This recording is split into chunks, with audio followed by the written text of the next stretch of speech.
Book 1, The Dogani Dynasty, The Ram and the Dragon. Written by Christopher Dogan. Prologue, The Dragon's Sail.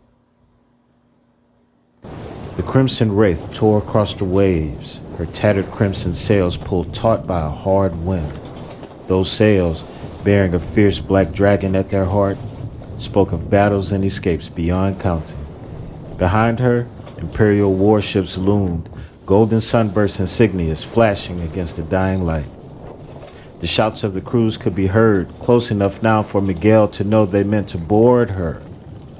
The Empire gave chase for a reason, and the Wraith carried more than enough cause below in her hold. Though the enemy pressed close, she stayed just out of range, cutting through the sea as if running for her life. "Half a league!" Garrett's cry from the crow's nest rose above the storm. Below him, jagged shoals glimmered beneath the surf. Fragments of wreckage flashed through his mind, ghosts of ship claimed by those same waters. A tightness crept into his chest, but his hand stayed steady. He took a deep breath. Every problem has a solution. He remembered the captain always telling him. Gannett trusted his eyes. He would guide them through. On deck, the crew worked with the precision of men who had been here many times before. Tamadaba's deep voice carried over the wind. "Pull harder or we'll lose those sails before the next wave hits." At the helm, Miguel stood unmoving. "Kofi, what's ahead?" "There's a path through the shoals, Captain. If we make it, they won't follow." Kofi's calm tone cut through the chaos. Miguel stared at the coral labyrinth ahead, pale under the moonlight, a trap laid by the sea itself. Shifting currents hid the rocks that waited to tear even the strongest hull apart. "South," he said. "Gannett, call to pass. Kofi, hold it steady." The Wrath groaned as she turned, old wood straining under the shift. The crew stumbled, boots sliding on wet boards as ropes snapped tight. From above, Gannett scanned the twisted maze in front of them, then looked back at the Imperial ships inching closer. Below deck and hidden from view, Vago crouched near the realm casks, the wood cold against his back. Each crash of water above drove him lower against the boxes, lower into himself. Sweat ran down his face. His heart pounded as if trying to escape his chest. He told himself he was waiting it out, but fear gripped him tighter than the sea ever could. He drank to drown it.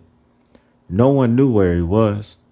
It came on like this sometimes, without warning, and he could do nothing to stop it. He listened to the others shouting above, the ropes groaning, the sea hissing through the reefs. He waited for the world to stop shaking. He took a deep breath. "This is the last time. Stand up. You can do this." He heard the words in his mind, but his body refused to listen. "They're slowing," Gannett shouted from the crow's nest. "They won't risk it." Once the Crimson Wraith had passed the shoals, the men could see the Imperial ships had no intentions of following them. Miguel had brought them through the thick of it once again. A cheer broke out, quick and raw. Faces eased for the first time in weeks. Miguel's expression held firm through the noise. Then he raised his voice above the wind. "Men!" The deck fell silent. For a heartbeat, no one moved. Miguel's mouth curved just slightly. "Once we land in Taboo, first round's on me." The men roared again, louder this time, their laughter and song spilling into the wind and spray. From the lower deck, Vago slithered up into the light, wiping rum from his chin. He fell in behind Ikuru and Gorik, his chair blending with the rest.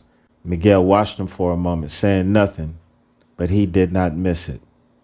Miguel missed nothing. The men of the Crimson Wraith, weathered by years of risk and danger, moved like parts of one body. Taboo waited, and even the hardest among them felt the pull. Laughter rose, small but real, as men traded jokes and made plans.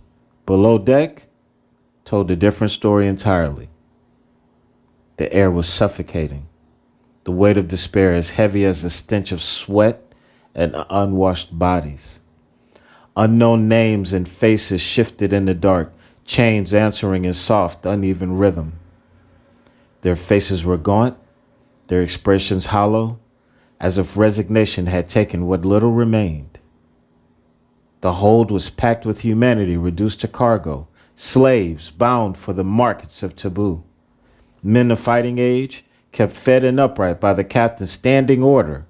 Profit survives only if the bodies do. Damage the cargo, and the ledger stains the captain's name. Above, the crew laughed. Below, no one did.